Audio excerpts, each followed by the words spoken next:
It's the Ed Bernstein Show, Home Edition. Now, here's your host, Ed Bernstein.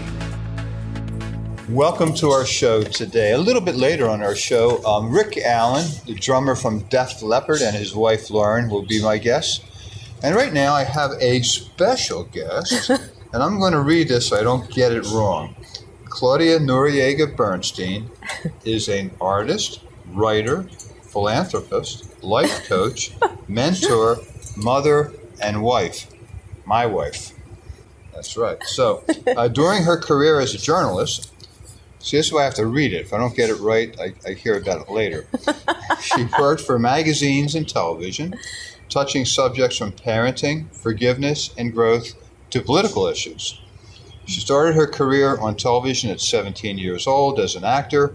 She was in like the biggest telenovela in South America. You should know that when she was young. Airing in over 37 countries. But soon after she moved to behind the camera, at 21, becoming one of the youngest producers in her country. She wrote manuals on training other producers. She moved to the U.S. She worked on producing shows here on the Las Vegas Strip, became a single mother of 3, put her passion for writing on hold, has found that passion back, and has written, just released on Amazon, Brighter Days, 88 Most Important Lessons Learned in Life for Women that want to increase their confidence, resilience, and courage. So, my wife, how are you? I'm fine. Why did you write the book? Why write the book? I wrote the book because I felt that I had a lot to share. And I think it's important that women feel that they can use their voice and they can express what they feel. And for me, it was important to share, my experiences, because you never know who is walking the same path as you are. And maybe you can give them some light or, some advice. And as I've listened to you coach other people and just work with your children and my children, you seem to have, and I know you have a photographic memory. I mean, you don't forget things. No. And your dad died 27 years ago. Yeah. But your father was a journalist, a writer, a poet, and he often had these great little stories. Right. And you remember verbatim. Yes. Everything he told you, this man told you. So an occasion comes up and you have a story for it. Like, what are a couple of the stories that you can remember? I want to say this. Having a good memory is a blessing, but it's also a curse. You remember everything, the good, bad, the ugly, everything. And my dad used to tell me stories so there will be a lesson, kind of like an analogy way of explaining things to me. So I write a couple of the stories that my dad told me in the book. So I'm not going to spoil it, but there are a lot of things that I write in that book that had impact in me. And then when I have shared with my clients or with other people, they have said, you know what, you should write something about this, or you should share your story with somebody else, because you never know what they can rescue out of it. And for a while I was writing to a couple of magazines, you remember that? And I would get like great feedback from people that would read what I was writing. And I was kind of second guessing myself a little bit, because this is not my first language. So I was like, oh my God, I'm not sure if I can write something in English. But I mean, so far so good. I'm very proud, and this is something that great reviews, and it's coming out in Spanish, or it is out in Spanish now. It is almost out in Spanish. It's going to be published in Spanish when the show airs. Right. So that's going to be great, and it's something that I can also leave for my girls. When I'm not around anymore, they can go back there and remember the stories and the stuff that we used to talk about. I'm sure one of the things that may have encouraged you is that on your Instagram. You also have great, informational blogs about life, right? Just life in general, right? And you have fans from all over the world on Instagram that have asked you, reach out to you, asking you questions. Was that one of the motivations also for writing the book? Yes, that was also a motivation, but it was also that somebody once said to me, to to live a complete life, you have to write a book, you have to have kids, you have to plant a tree, and you have to change somebody's life. So I had 3 daughters. I planted the lemon tree that we have in the backyard. So I wrote the book and I changed your life. So figure out. Yes, you have. So, I mean, but you look. It's okay, sweetheart. Yeah, okay. So you have these incredible expressions, and I mean, you. It just seems like at the opportune time, you roll it out. It comes off your tongue, whether you're talking to me, your kids, or to one of your people you're coaching. Mm-hmm. Like, what is the one with the hammer and the? Oh, well, because my dad used to say that nothing forced works. Everything has a timing. So don't ever try to hammer a screw because you are going to break the wood, Right. Now I have put my foot in my mouth a couple of times trying to explain that, but I want to be hammered. No, I don't want to screw, Okay.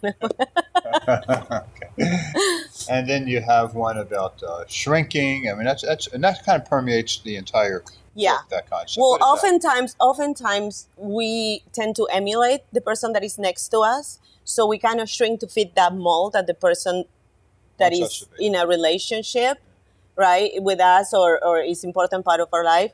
We change ourselves and we become whoever that person needs or we think that person needs, and we lose our identity. And for me, that is shrinking to fit on whatever mold that these people in our life are giving us or are creating for us. And I think that at the end of the day, when we do that, we never really know who loves us for ourselves, because in a way we're pretending to be somebody that we're not. So it's sad, at the end of the day, when you think, well, yes, I have a happy marriage or I have a great relationship with my friends or whatever, but I am not being myself. I'm being whoever these people want me to be. And by shrinking to fit, you are doing a disservice to yourself as Yeah. well. Or you're shrinking to be the person that you think they want you Oh, yeah. to be, right? And you lost yourself. You lost Yeah. your identity and you're not authentic anymore. You had I mentioned in the introduction, you had this really great career. You wanted this novella, soap opera Yeah. in Peru, Mhm. very famous all over South America and I'm sure Spain and other It was places. Europe, Asia. It was Yeah. actually in 37 countries. It was a lot of fun. But you decided to give it up, Yeah. and you decided instead to focus on being a mother. Yeah. Why? Because when I was working on soap operas, I actually did a couple of soap operas. I did a campaign for Levi's. I did a lot of things in my country, and I did it when I was very young. And I didn't have a schedule pretty much. I was always on the go. When I was a kid, my mom traveled a lot. So I didn't want to be away from the girls. I always thought, first of all, I didn't even know if I could have kids. But when I decided, I really want to try and did all these treatments and everything to get pregnant, and I got pregnant, I decided I want to be present. I got it out of my system, be an actress and being a model and doing all that stuff. Believe it or not, I'm tall in Peru. So I could be a model. But I wanted to be present. I wanted to be there in every step. I didn't want to be absent. And for me, being famous, I already got it out of my system and I enjoy it. And that wasn't what I wanted. I'm sure there is a lot of people that has both careers, they're actresses or writers or famous or anything, and they're still present in their children's life. But for me, was a chapter. This is done. Now I'm going to be a mom. I want to be full time. Even though I was working, being present was very important for me. And then you subsequently became a single mother, Yes. raising 3 children in a new country Yeah. where you didn't really have the language down pat yet, No. right? And that was a challenge. That was a challenge. That was a challenge. I mean, I was very lucky that my ex-husband let me be the main parent. He was present, but he was more like the fun parent. And the way I said it to him was like, if a lot of people play with Play-Doh, they make a mess. So let me, Sculpt. form You wanna them. sculpt Let me sculpt them. Yeah. And, and I will give you 3 amazing kids. And he was 100% supportive. So we were a good team. Yeah. I mean, look, you're a woman of many talents, and some of them I haven't mentioned yet. Like next to me here, I don't know if you knew I was going to do this, is you. One day, Claudia decided that she was going to learn how to sculpt from stone. Had never done it before in her life. This is her first. In 2009, I did that. 2009. This is a mermaid. This is the tail of the mermaid. Yeah. It's a mermaid without a head, so she doesn't have to think too much. Because that's what women do all of the time. They think too much. Well, yeah, but they're also not better off using their tails. Right? But she does sculpting and artwork. We have artwork all around the house that she has drawn. A little different watercolors, oils, doesn't matter. Mixed media, she does it all. And you're also pretty handy around the house. I mean, you know how to fix things. You could change light bulbs. No, but you do a lot of that. I mean, when you're advising women on looking for what their niche is, how does somebody go about finding what their niche is, what they should be doing, who they are? Well, I think that fear usually stops us to try a lot of things, and if we go to the other side of fear and we start experimenting things, then we're going to find out that we have more talents than what we think or we assume we do have. So that's what I do. I mean, I don't wait for you to come home and say, oh, you know what, whatever broke. I mean, I try to fix it myself. And that is just a chip that I have in me that I like to investigate. I like to find out things. And I think that it's very important that people do that, even when they're kids. You have kids that you tell your kid, oh, you're so good at drawing. And then it's like you put that kid in this shelf, and the kid doesn't experiment anything else because this is what I'm supposed to do. I think not only women, we all should experiment different things and find out what it is that we're more talented than others. Yeah, I notice when you coach people, you feel that, that underneath anger is really fear. Yeah. Is that where all the bad stuff comes out of being afraid? And actually in the book, I have a story about anger and fear. Jorge Bucay is a very well-known writer, and I love his stories because they're very similar to the way my dad tells the story. There is always an analogy and a message at the end, and that is one of the stories, when anger and fear go to swim and they made a mistake and put each other's clothes when they leave. So sometimes when you see somebody really angry, we need to stop and think, this person is really angry or is just afraid, Yeah. So it's always fear that's at the bottom, and you have to come to terms with that fear and overcome it to get where you want it to go. The book is available at Amazon. Amazon.com. Now, your Instagram is what, Cindy? Cindy freaking Rella. How do you spell that? Cindy freaking Rella. It's going to be right here, I assume. Right there. Right here. Cindy freaking Rella. There you go. And, my next guest is, you're somebody who's overcame a lot of adversity in your life. I mean, it wasn't all as favorable as we're talking about today. My next guest also is a drummer. Lost an arm in an accident. And now he's one of the most famous drummers alive today from Def Leppard. We have about a minute left. Give me a minute of your last thoughts to our viewers. Well, I think that if they want to open their mind, like, a parachute, if you don't open it, it doesn't work. If you want to open your mind and see other possibilities and other ideas to improve yourself, to empower yourself, and to show the best version of yourself and start loving yourself, well, this is a good alternative for them, Give it a try, read it, and give me your feedback. Let me know what you think about. Working on any other books? I'm working on a workbook that is going to go with this because I had some feedback from people that want to know how did I get where I got? So by when and what the steps that you need to take. So I'm working on that right now. So take people through the stages. Yes. Get them out the other side. To have a clear vision and to make the steps to achieve it. Okay. Oh, thank you so much. I know where to reach you. Yes, I need you. And we'll be right back with Rick Allen and his wife Lauren.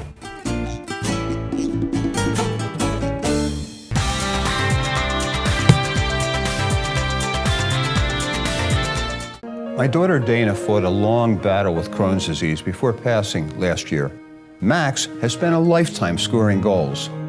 It's our goal to help the Crohn's and Colitis Foundation find a cure for this horrible disease, so no one else's child has to suffer like Dana did. Crohn's disease and ulcerative colitis may be unfamiliar to you, but there are currently over 3 million Americans suffering from both. Join Max and I in scoring our goal to find a cure.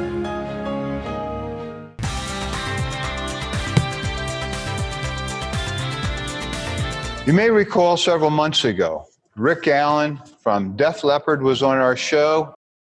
We're talking about some of his works of art as well as some of his music. And he had, by the way, some beautiful works of art, Rick. With him now is his wife, Lauren Monroe, who's also a vocalist, singer, performer. And the two of you have done something together, I understand. Yeah, we did. Yes. Do you want to explain? Yes, Rick has been very gracious and played on my latest release, the EP Big Love, and we're promoting it right now and talking about it. It's really wonderful for him to be working with me at this time.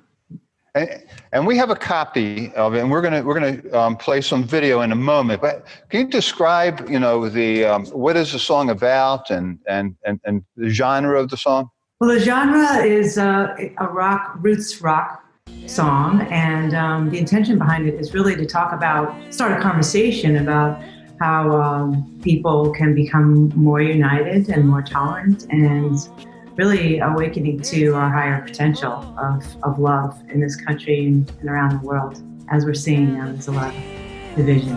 And is that the cover that's behind you? Yes, that is. Okay. Yeah, she actually wrote the song in 2016 during the presidential election, and from what Lauren's told me, she felt this division that was happening in the country, and the song really speaks to that. It's really about us all pulling together and taking care of one another. Right, and you're playing drums on the song, and you also have some competition on those drums, I understand. I certainly do. When we tracked part of the song, we had three drummers sitting there together. Steve Perrone, who was with Tom Petty, of course. My friend John Ginty, who actually plays keyboards with Allman Betts band, but he started out as a drummer. And then you had Kenny Arno. He was on it. Lauren played djembe on it. So it was a total drum fest. We really enjoyed that part of it, and I think it created this solid foundation, that became this wonderful song. Do you write songs together, or you wrote this one by yourself, Lauren? I wrote this one with a friend of mine, Mark Hayes, but I usually write on my own.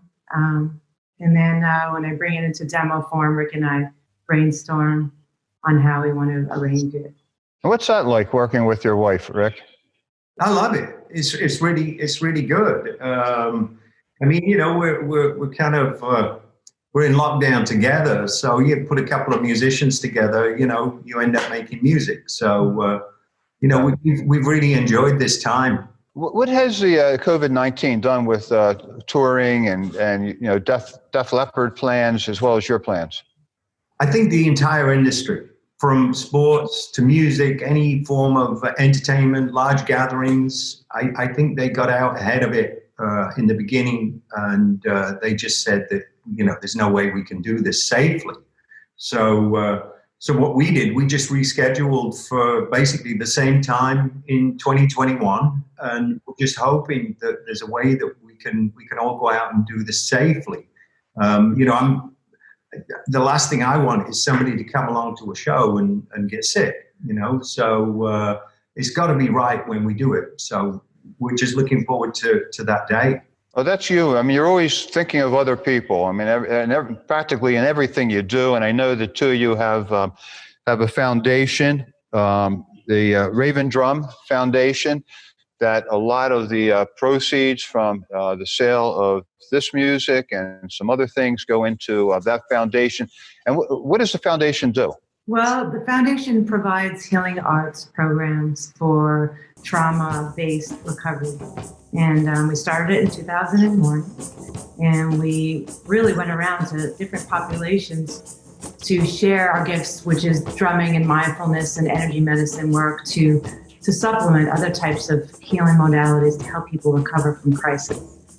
And we've been doing it for quite a while with different types of people all over the place. And right now we're specifically focusing on veterans because their post-traumatic stress really speaks to us and what we've been through and Rick's been through in his recovery. So it's really meaningful for us to share like that. I recall, Rick, that you'd had several paintings. I believe it was your daughter, right? Oh, yeah, Girl on a Swing, yes. Yeah, Girl on a Swing, a great piece. You also have some paintings of Lauren. You do paint your wife also? I One, that's right. No, it's called Jane Bond. Jane Bond, that's right. And yeah, she's wearing a pocketbook on the side of her hip, and it looks like she's got this weapon. Uh-huh. Weapon of love. Yeah, but it was just a sort of making fun of the whole machismo thing, the whole 007 thing a little bit. So. Yeah, the reason I was asking is I was looking at the photograph behind you and on the album cover, and I was wondering if you had anything to do with that. That's a photo, right? It is, but I actually took the photo. Oh, there you go. There you go.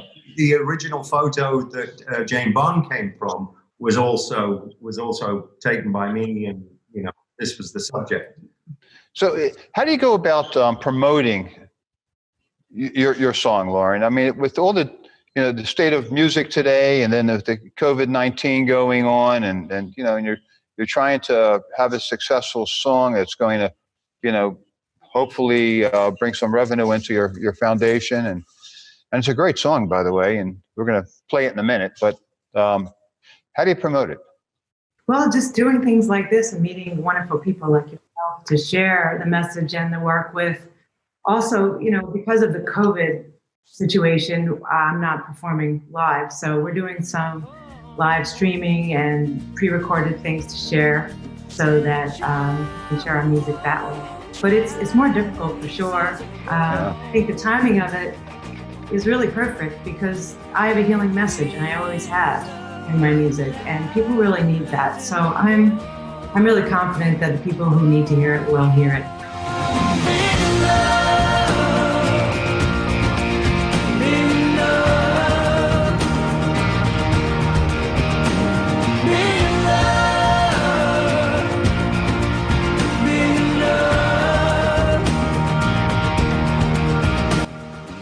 How did the two of you meet? It's actually through a mutual friend, and you explain it because Lauren was into the healing arts and massage and whatever, and I needed some body work, so take it from there. We were introduced professionally, so I took on Rick as a client, and we became friends, and we just really got along well. So yeah.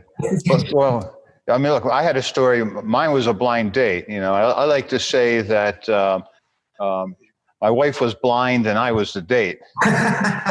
But you never know how this thing is going to, develop for you. You really don't. Yeah. But I'm glad the two of you are staying safe up there, up in Northern California somewhere, and beautiful area. Yeah, it really is. We're close to nature, which is good. I only have to go into town once a day, and I've got my routine. I've got my mask, I've got my hand sanitizer, and so far we're all safe. And can you talk to me about the meditation? You mentioned meditation. It looks like you have a lot of Ayurvedic symbols and things behind you. What kind of meditation do you do? Actually, for me, I like to go outdoors and just observe myself, just whether it's walking around and trying to be in the moment as much as I can, and stop the mind chatter. Yeah, it's especially important when all this depressing news around us is going on. It's really hard. And I assume that you also meditate, Lauren? Yeah, we both have mindfulness practices, and we do it. There's so many ways you can do it, and music is one way, and walking is another way. It doesn't have to be sitting on a cushion, Right. Homing. There are really specific ways that are very easy that you can learn to calm down your mind and get more in touch with your body, and that's what I teach, and that's how I help people. Yeah. Let me ask you one question about walking meditation. Because anytime I've tried to do it, it's like I have difficulty because I'm always trying to look at where I'm walking or think about what I'm doing and where I'm going. How do you get over that part of it? You continue doing that. Just keep doing it, and then eventually it just dissipates. I don't know.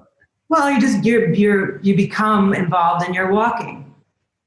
You're feeling your feet on the ground. You're breathing the air. You're feeling the sun. Thoughts will come in. You let them go. You just let things move through. There's no magic, magic formula to become mindful. You just automatically are in the moment, and that's the magic and the beauty of it. And as soon as you start thinking what I need to do next, then you're out of it, and you just breathe and come back to it again. Does that work for you when you're creating music also? Yes, I am in that place quite a bit. Just comes to you, huh? Yeah. Oh, you're very fortunate. Very fortunate, and it's a great song. I hope people download a ton of it, and you make a lot of money because you're going to give a lot of it away. And I really appreciate Rick your generosity to everybody. I mean, you're involved in so many causes, and you work so hard to make this earth a better place to live, and that's appreciated. And hopefully Def Leppard gets back into stadiums soon. Yeah, we hope. Yeah, for sure. And Lauren, it's nice to meet you. Good luck with the song. Thank you. Appreciate it very much. Lauren Monroe, Rick Allen, Def Leppard. Thank you guys very much. Be safe. Bye-bye. Bye-bye.